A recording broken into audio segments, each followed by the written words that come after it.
اللہ جانتا ہے ہر اس درد کو جسے تم لفظوں میں بیان نہیں کر سکتے، ہر اس خوف کو جو تمہیں اندر ہی اندر کھائے جا رہا ہے، ہر اس دعا کو جس کے پورا ہونے کے انتظار میں تمہیں تھکا دیا ہے۔ جانتے ہو اللہ کی اتری ہوئی ہر آیت میں تمہارے لیے کوئی نہ کوئی جواب ہوتا ہے، کوئی نہ کوئی اشارہ ہوتا ہے۔ جیسے سورہ طٰہٰ میں اللہ فرماتا ہے کہ اور پھر میں نے موسیٰ علیہ السلام کو اس کی ماں کی طرف واپس لوٹا دیا تاکہ وہ غمگین نہ ہو۔ کبھی سوچا ہے کہ اللہ اس آیت کے ذریعے تمہیں کیا بتانا چاہ رہا ہے؟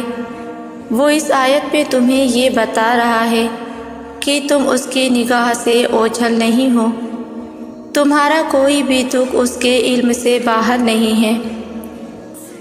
اللہ کو کتنی فکر تھی موسیٰ علیہ السلام کی ماں کے دل میں اٹھتی ہوئی تکلیف کی کہ اللہ نے فوراً انہیں ان کی ماں کے پاس واپس بھیج دیا۔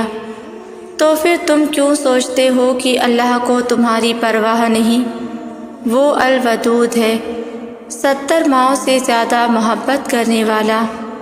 وہ چیزوں کو اس طرح سے ترتیب دیتا ہے کہ عقل حیران رہ جاتی ہے۔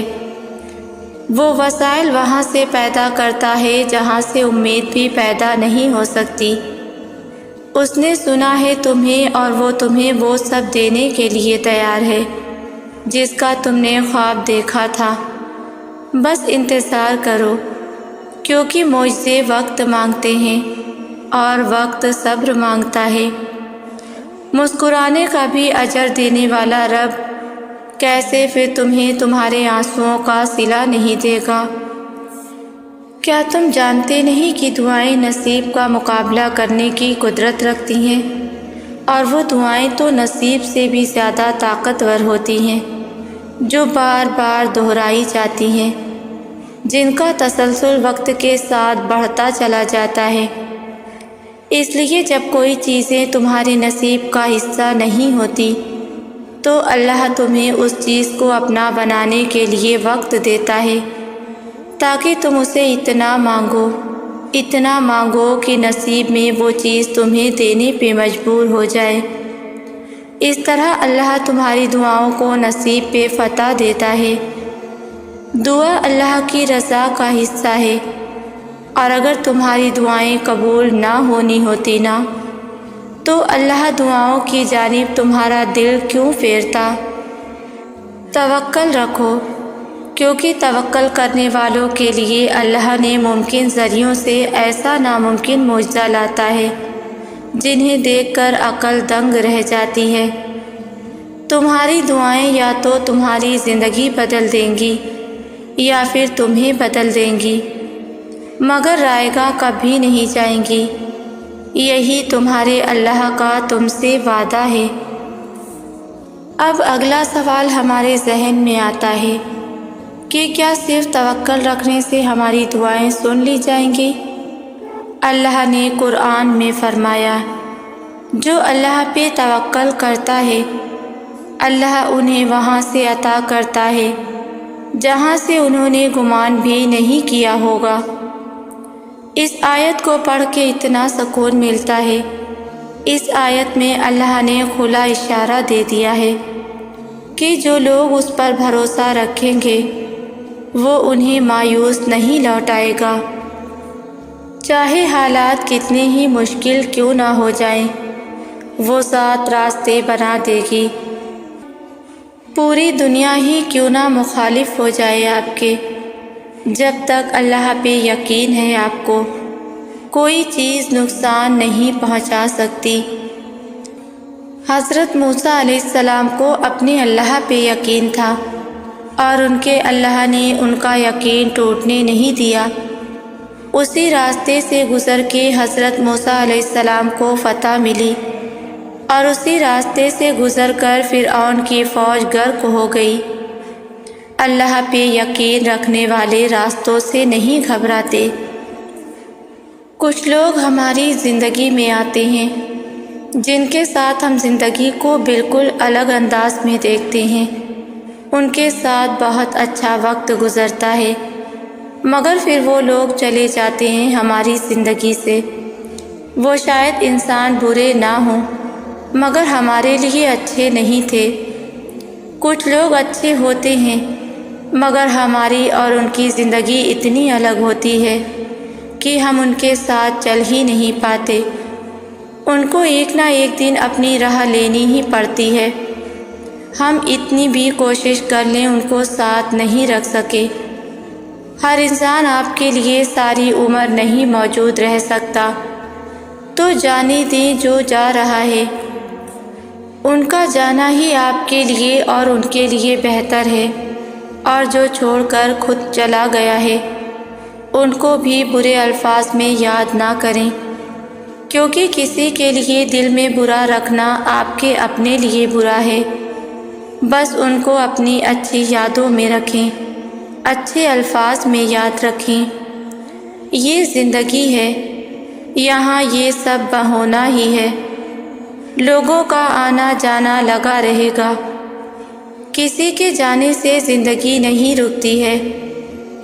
انسان بدل جاتا ہے اور تکلیف بھی ہوتی ہے، مگر ایک بات یاد رکھیں، وہ آپ کا رب آپ کے ساتھ ہے اور وہ سب ٹھیک کر دے گا۔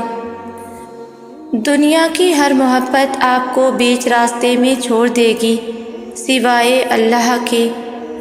اس دل کو بنانے والے کے حوالے کرو۔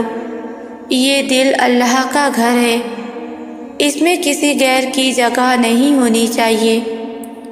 جب رب سے محبت ہو جائے تو کسی اور کی ضرورت ہی نہیں رہتی، اور رہے بھی کیوں جب کل کائنات کا مالک، دلوں کو موڑنے والا، کن کہہ کر معجزے دکھانے والا تمہارے ساتھ ہے، تو بھلا تمہیں کسی اور کی کیا ضرورت؟ اللہ کا ساتھ نصیب والوں کو ہی ملتا ہے، اور جس کو مل جائے اس کے نصیب کے تو 4 چاند لگ جاتے ہیں۔ مت گھبراؤ لوگوں کی چالوں سے، مت گھبراؤ قسمت کے فیصلوں سے، مت گھبراؤ ناممکنات سے۔ تمہارا اللہ ان سب سے بہت بڑا ہے۔ بتاؤ ذرا، اللہ سے مانگتے بھی ہو اور دل ہی دل میں ڈرتے بھی ہو، یہ کیسا یقین ہے تمہارا؟ یقین تو ایسا ہونا چاہیے کہ راستے نظر نہ آئیں، اور اللہ پہ اتنا یقین اور مان ہو کہ میرا اللہ راستہ نکال دے گا۔ اور جب اللہ پہ ایسا یقین رکھو گے نا، تو وہ وہاں سے نوازے گا جہاں سے تم سوچ بھی نہیں سکتے۔ ناممکن، ممکن، مشکل محض تمہاری سوچ کے مسئلے ہیں۔ اللہ کے لیے کچھ مشکل نہیں ہے۔ اللہ کے حکم کے بغیر ایک پتا بھی نہیں ہل سکتا، تو تم نے کیسے سوچ لیا یہ تکلیف بے وجہ ہے؟ اس میں یقیناً کوئی مصلحت ہے جو تمہاری سوچ سے باہر ہے۔ اللہ جاننے والا اور راستے بنانے والا ہے۔ تم یقین کر کے چلتے رہو، معجزے تمہارے راستے میں انتظار کر رہے ہیں۔ تھک گئے ہو نا؟ اپنے آپ کو سمجھاؤ کہ اللہ ہے نا۔ بے بس ہو گئے ہو؟ اپنی اس بے بسی کو دور کرو اور کہو کہ میری یہ مشکل میرے رب سے بڑی نہیں ہے۔ دل تھک گیا ہے؟ اپنے اس دل کو سمجھاؤ کہ اللہ کبھی صبر کرنے والوں کا صبر ضائع نہیں کرتا۔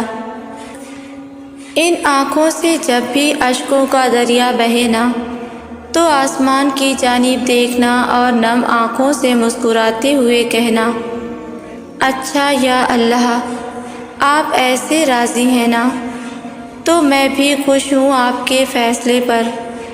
آپ نے چاہا ہے ایسا، تو یہ کبھی غلط نہیں ہو سکتا میرے لیے۔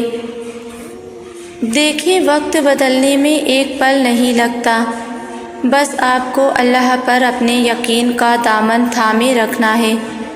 پھر دیکھیے گا آپ کے خستہ حالات ایسے بدل جائیں گے کہ آپ کو خود پر بھی یقین نہیں آ رہا ہوگا، اور من ہی من میں خود کئی سوالوں سے جوجھ رہے ہوگے کہ کیا واقعی میں اس کے قابل تھا میں؟ کیا واقعی میں یہ میرے ہی مقدر میں تھا؟ کیا واقعی میں میرے خواب اتنے ہی بڑے تھے جتنا خدا نے مجھے اب نواز دیا؟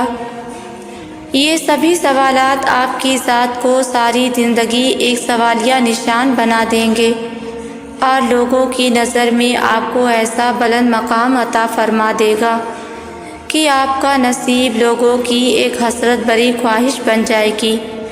اور دیکھیں، جب اللہ نوازتا ہے نا تو وہ اپنی اوقات، آپ کی قابلیت، آپ کا مقام نہیں دیکھتا، بلکہ وہ اپنی ذات سے وابستہ آپ کے یقین کی ڈور سے بڑھ کر آپ کو نوازتا ہے، کیونکہ یقیناً آپ کے مانگنے میں کمی ہو سکتی ہے مگر اس کے نوازنے میں ہرگز نہیں۔ اس لیے اللہ سے اللہ کی حکمت کے مطابق ہی مانگا کریں، نہ کہ اپنی اوقات، کیونکہ وہ نوازنے پر آئے تو پوری دنیا کو آپ کے قدموں میں لا کر رکھ دے، پھر بھی اس کی نوازش میں کوئی کمی نہ ہوگی۔ بلند جتنا بھی ہے مقام تیرا، اس میں تیرا کوئی کمال نہیں۔ خدا نوازنے پر آئے تو کب دیکھتا ہے کسی فقیر کی اوقات بھی؟ بادشاہیت گر مقدر ہو کسی کا تو لے چلتا ہے اس کو اپنے ساتھ ہی۔ اللہ کی مصلحت بہت بڑی چیز ہے۔ کبھی کبھی آپ کو نظر نہیں آ رہا ہوتا کہ آپ کو کہاں جانا ہے، آپ کو کیا کرنا ہے۔ ایسا سمجھیں کہ رب نے آپ کی نگاہوں کا راستہ بلاک کر رکھا ہوتا ہے۔ آپ کی نگاہیں وہ نہیں دیکھ سکتی جو رب آپ کے لیے کر رہا ہوتا ہے، جو رب دیکھ رہا ہوتا ہے۔ کیا پتہ وہ آپ کو سرپرائز دینا چاہتا ہو، کیا پتہ وہ آپ میں صبر انڈیل کر آپ پر رحمتوں کی ایک ساتھ اچانک برسات کرنا چاہتا ہو۔ رب کی منشا کیا پتہ اسی میں ہو کہ صبر کی بھٹی سے گزار کر آپ کی نگاہوں سے پٹی ہٹائی جائے اور آپ کو حیران کر دیا جائے۔ آپ کی پیچھے گزری ساری زندگی اس بات کی گواہ ہے کہ رب نے ہمیشہ آپ کے ساتھ بہترین کیا ہے۔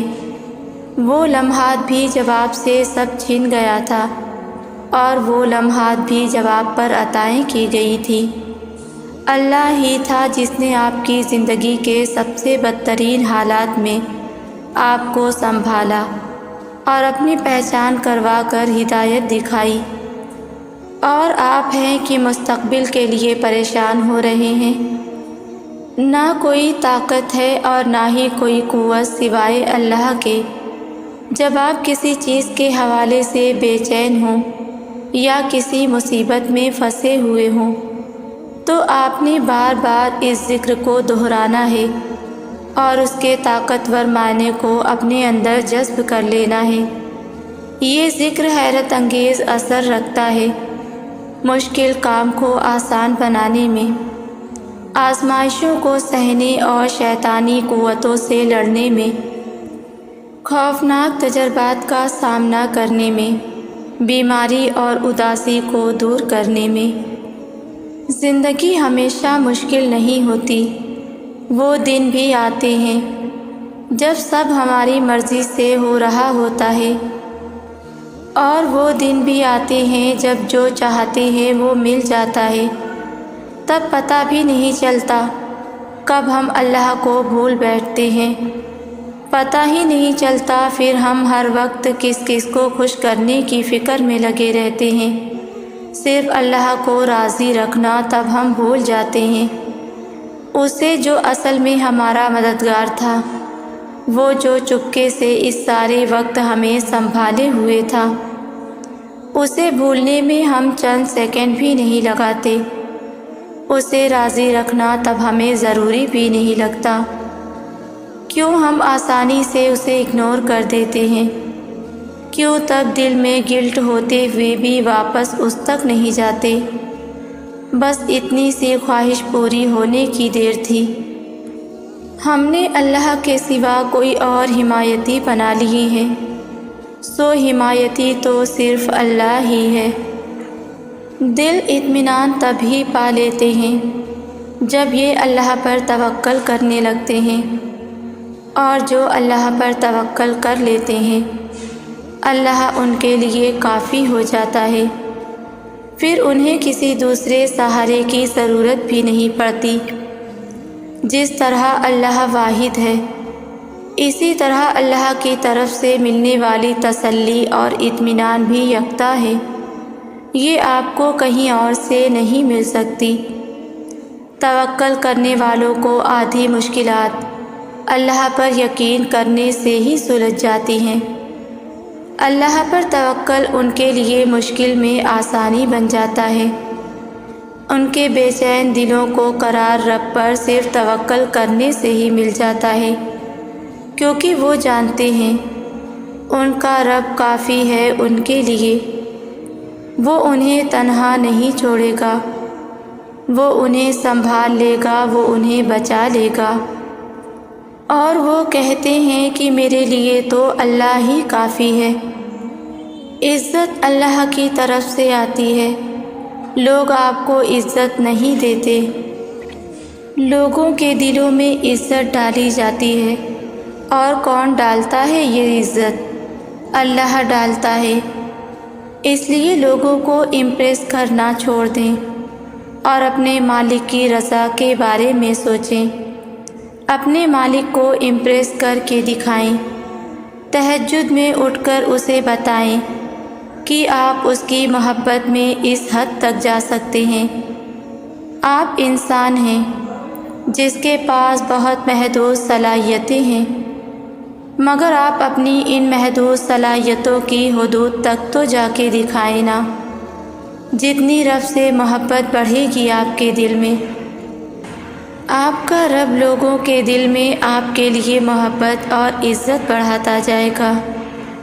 اور اللہ جسے چاہتا ہے عزت دیتا ہے، اور جسے چاہتا ہے ذلیل کر دیتا ہے، اور اللہ ہی کے ہاتھ میں سب خیر ہے۔ یقیناً اللہ ہر چیز پر قادر ہے۔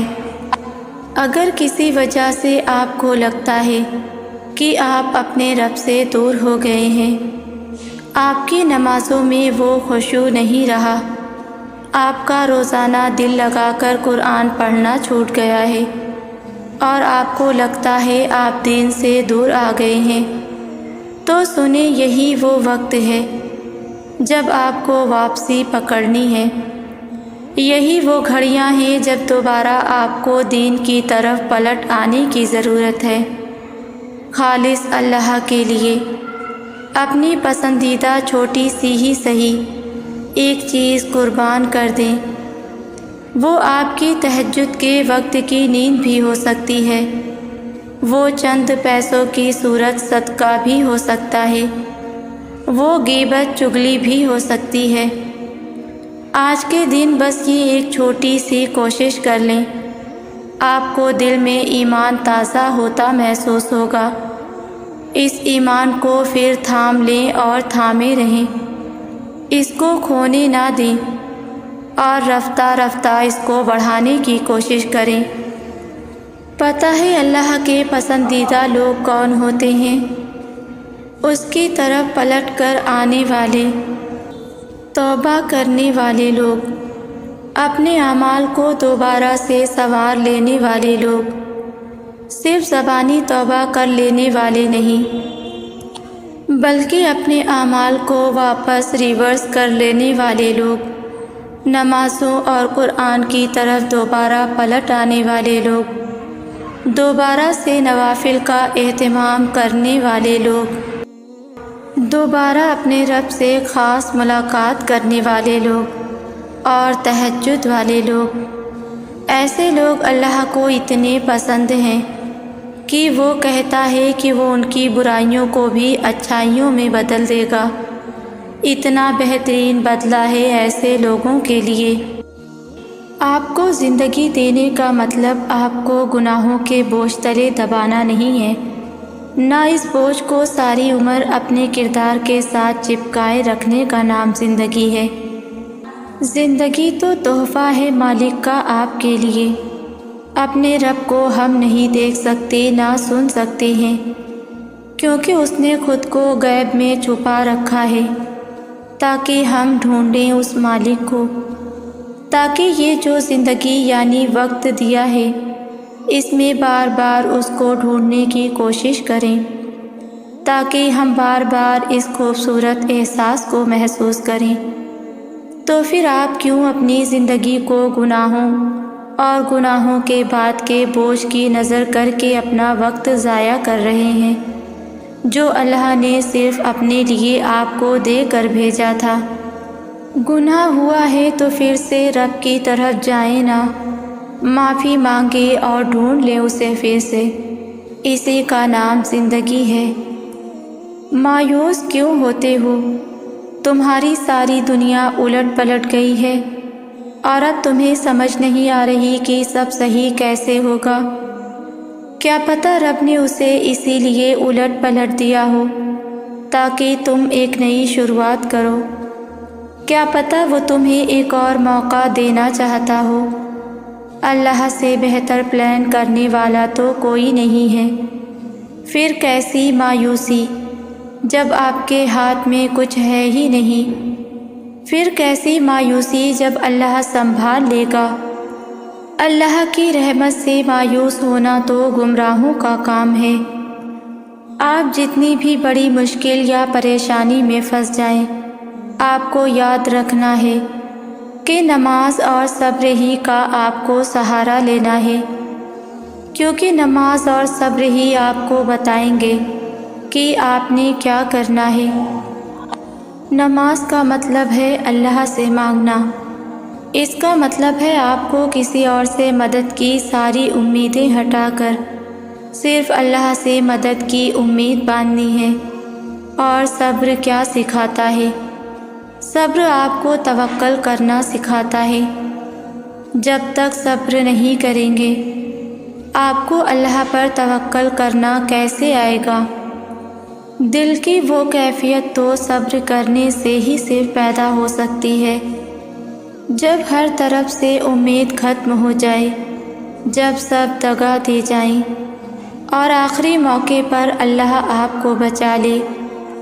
اللہ جانتا ہے لوگ کیسے آپ کو اداس کر رہے ہیں، کیسے آپ کو رسوا کر رہے ہیں اور کیسے آپ کے خلاف چالیں چل رہی ہیں۔ اللہ جانتا ہے یہ سب، اور ابھی وہ کچھ کیوں نہیں کر رہا آپ کے لیے؟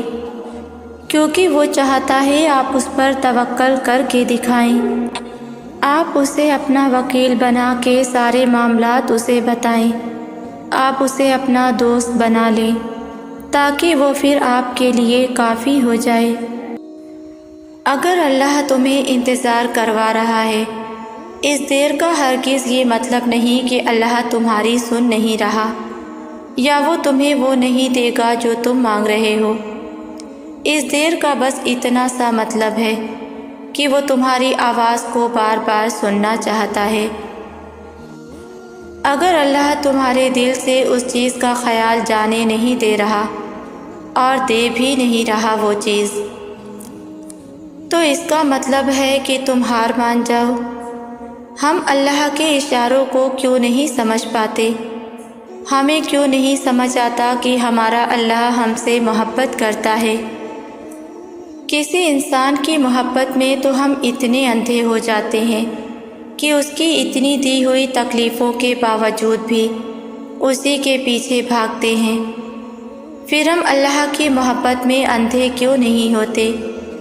وہ تو صرف اور صرف پیار دیتا ہے، سکون دیتا ہے، تو اس کے پیچھے تو بھاگنا بھی نہیں پڑتا، اسے آدھی زبان سے پکارتے ہی جواب مل جاتا ہے۔ پھر ہم اس کے پاس کیوں نہیں جاتے؟ اللہ تو صرف ہماری دعا، ہماری پکار، ہمارے آنسو، ہمارے سجدوں کا انتظار کرتا ہے۔ پھر ہم اس سے دور کیوں ہو جاتے ہیں؟ اللہ تو ہمیں کبھی خالی ہاتھ نہیں لوٹاتا۔ وہ نہیں دیکھتا یہ کیسا انسان ہے جو میرے پاس آ رہا ہے، وہ نہیں دیکھتا کہ یہ کتنا گناہگار ہے، وہ نہیں دیکھتا کہ دنیا سے اسے کتنی نفرت کرتی ہے، وہ نہیں دیکھتا کہ اس کا ماضی کیا تھا۔ وہ تو ہر ٹوٹے دل کو اپنی رحمت سے جوڑ دیتا ہے اور ہر بکھری روح کو اپنے نور سے نکھار دیتا ہے۔ پھر تم اتنا چاہنے والے سے مایوس کیسے ہو سکتے ہو، نا امید کیسے ہو سکتے ہو؟ تم بس دعا کرو اور تب تک کرتے رہو جب تک تمہیں وہ مل نہیں جاتا جو تمہیں چاہیے۔ تمہاری یہ ادا اللہ سے ہر بات منوا لے گی، پھر اللہ تمہیں وہ دے گا جو تمہیں چاہیے، یا تو پھر تمہیں اپنے دیے ہوئے پر مطمئن کر دیتا ہے، پر خالی ہاتھ کبھی نہیں بھیجتا۔ یہ اللہ کی شان کے خلاف ہے۔ اللہ تو انسان کی شہ رگ سے بھی زیادہ قریب ہے، یعنی اس کے دل اور دل کے پہنچنے والے ہر خیال کے درمیان ہے۔ جو خیال اس کے دل میں آتا ہے وہ پہلے ہی اللہ کو معلوم ہوتا ہے۔ پھر جب انسان اپنی کسی خواہش کے ہاتھوں مجبور ہو کر اس کے حصول کی طلب کرتا ہے تو وہ پہلے نام اس کے دل و دماغ میں اجاگر ہوتا ہے، اور وہ اللہ ہے۔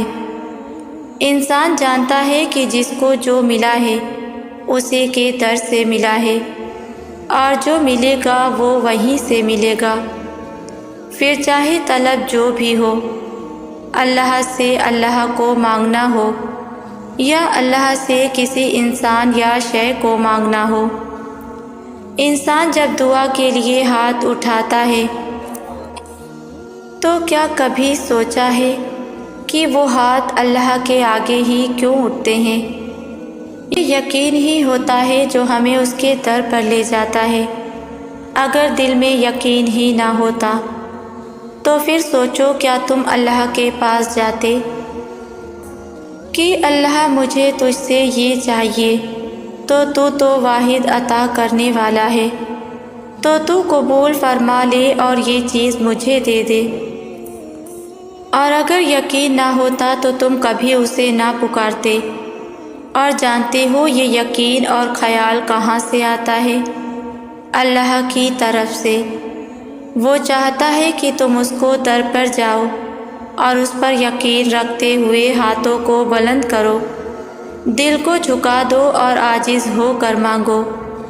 اس سے مانگو، اسے اپنے بندے کی یہی ادا پسند ہے، اور جو اسے پسند آ جاتا ہے وہ اللہ کے در سے کبھی خالی ہاتھ نہیں لوٹتا ہے اور نہ کبھی لوٹایا جاتا ہے۔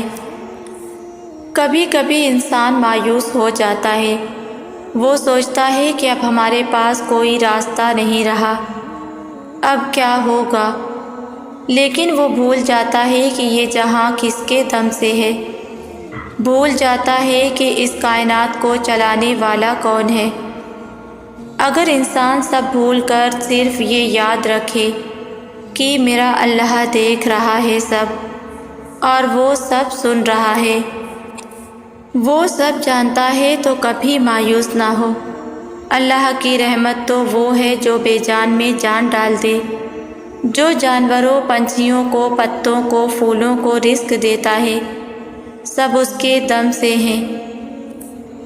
لیکن ہم انسان مایوس ہو جاتے ہیں اللہ کی رحمتوں سے اور سوچتے ہیں کہ اب کیا ہوگا۔ لیکن اگر یقین اللہ پر ہے تو زبان اور دل سے صرف یہ نکلے گا کہ دنیا جو کر رہی ہے کرنے دو، میرا اللہ دیکھ رہا ہے اور وہ میری فریاد کا جواب ضرور دے گا۔ اللہ جن سے محبت کرتا ہے انہیں تکلیف میں ڈال کر آزماتا ہے۔ ہمارے لیے یہی احساس بہت ہے کہ ہم اللہ کے قریب ہیں اور اللہ ہم سے بہت محبت کرتا ہے۔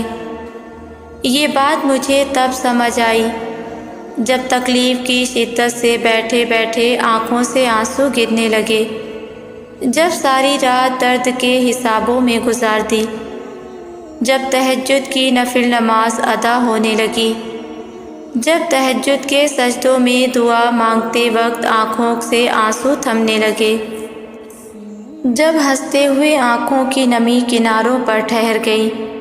یہ سب تکلیفیں واقعی بہت درد دیتی ہیں، روح کو چھلنی کر دیتی ہیں، لیکن ان آزمائشوں سے ہی ہمیں احساس ہوتا ہے کہ اللہ ہمارے کتنا قریب ہے۔ مجھے ان تکلیف سے بھی خوشی ملتی ہے کہ یہ تکلیفیں مجھے میرے اللہ کے قریب کر رہی ہیں۔ لوگ پوچھتے ہیں کہ ایک ہی دعا کا بار بار لب پر آ جانا، دعا نہیں بھی مانگنا چاہتے ہیں تو بھی خود سے دل میں آ جانا، ایسا کیوں ہے؟ کہتے ہیں نا کہ اگر اللہ دل میں کوئی خیال ڈالتا ہے تو اسے پورا کرنے پر بھی قادر ہے، لیکن پتہ ہے کچھ خیال ہمارے دل میں شیطانی خیال بھی ہوتے ہیں۔ شیطان ہمارا کھلا دشمن ہے۔ آپ دعا بھی وہی مانگتے ہو نا جس کی آپ کو خواہش ہوتی ہے، لیکن جب آپ خواہش کرتے ہو کہ اب ہمیں اللہ کی رضا میں راضی ہو جانا چاہیے، اب ہمارے لیے اپنی خواہشات سے زیادہ اس کی رضا اہم ہونی چاہیے، اپنے معاملات اللہ کے سپرد کر دینے چاہیے۔ بس جب آپ پہلا قدم اٹھاتے ہو اس کی جانب کہ اب سب کچھ اللہ پر چھوڑنا ہے، مایوس نہیں ہونا، تو ایسے میں شیطان اپنا کام دکھاتا ہے اور آپ کے دل میں وسوسے ڈالتا ہے۔ ایسے میں آپ کو چاہیے کہ اپنا یقین اللہ پر اتنا پختہ کر لیں کہ ایسا کوئی بھی خیال آپ کے دل و دماغ میں نہ آئے جو اللہ کی طرف سے نہیں بلکہ شیطان کا وار ہو۔ اور رہی دوسری بات، جو خیال اللہ کی طرف سے ہوتا ہے وہ ہمیشہ آپ کو برائیوں سے دور رکھتا ہے، آپ کو صحیح غلط کا فرق صاف واضح ہوتا ہے۔ تو دعا تو مانگو اور ضرور مانگو، کیونکہ وہی تو ذات ہے جو سنتی ہے، لیکن ساتھ اللہ پر یقین بھی لازم ہے۔ اللہ دعاؤں کو انتظار کے ذریعے آزماتا ہے، وہ قبولیت میں دیری کرتا ہے تاکہ تمہارا یقین دیکھ سکے اور یہ دیکھ سکے کہ جو تم مانگ رہے ہو کیا تمہیں واقعی اس کی چاہ ہے۔ اور جب وہ تمہاری دعاؤں کو آزماتا ہے تب وہ تمہیں بھی اتنی طاقت دے دیتا ہے کہ تمہارا دل نہ تاخیر سے تھکتا ہے اور نہ ایک ہی دعا بار بار دہراتے ہوئے اکتاتا ہے۔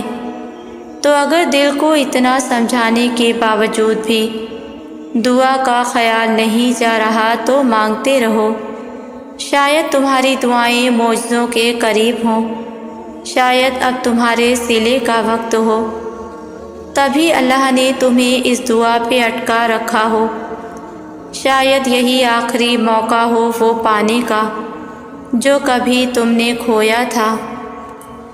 یقین سے مانگی جانے والی دعا اللہ کے در پر تمہاری سفارش کرتی ہیں اور تمہاری بات منوا لیتی ہیں۔ جسے تم ناممکن سمجھتے ہو اس کے لیے بھی دعا کرو، کیونکہ دعا تو اللہ نے بنائی ہی ناممکن نظر آنے والے کاموں کے لیے ہے، کیونکہ جو کچھ ممکن ہو اس کے لیے محنت کون کرے گا، اس کے لیے تہجد میں آنسو کون بہائے گا، اس کے لیے پل پل اللہ کو کون منائے گا۔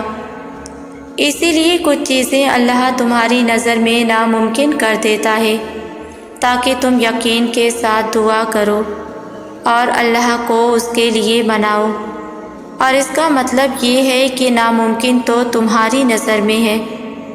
اگر اللہ دعا کرنے کی توفیق دے رہا ہے تو سمجھ جاؤ سب ممکن ہے، بس اسے منانا ہے اور اس طرح اور اس قدر سے منانا ہے کہ اللہ تمہیں تمہاری منزل کے ساتھ ساتھ حقیقی منزل بھی عطا کر دے۔ جب انسان سب کچھ ہار کر اللہ کی طرف بڑھتا ہے نا تو اللہ اس سے دگنی تیزی سے اس کی جانب بڑھتا ہے، پھر رفتہ رفتہ دل کی کیفیات بدلنے لگتی ہے، درد سکون میں بدلنے لگتا ہے، نامعلوم سی سکون کی کیفیات روح میں اترنے لگتی ہے، مصلحتوں کی اور حکمتوں کی سمجھ آنے لگتی ہے، زندگی پھر سے محسوس ہونے لگتی ہے، پھر عرش سجایا جاتا ہے، صبر کے صلے کا تحفہ تیار کروایا جاتا ہے، پھر فرشتے بھی سوال کرتے ہیں کہ یا اللہ، یہ تیاریاں کس کے لیے؟ کون سا مہمان آ رہا ہے؟ تو بتایا جاتا ہے آج میرا بندہ کئی برسوں کی تھکن کے بعد، کئی ندامتوں کے بعد مجھ سے صلح کرنے آ رہا ہے۔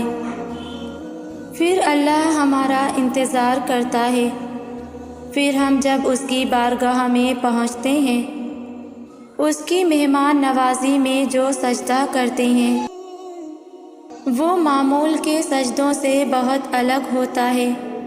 نم آنکھیں اور سسکتے ہوئے ہونٹ اس سکون کا منظر بیان کر رہے ہوتے ہیں جس کے بعد کبھی غم نہیں آتا، بس پھر اس نے تو تھامنا ہوتا ہی ہے۔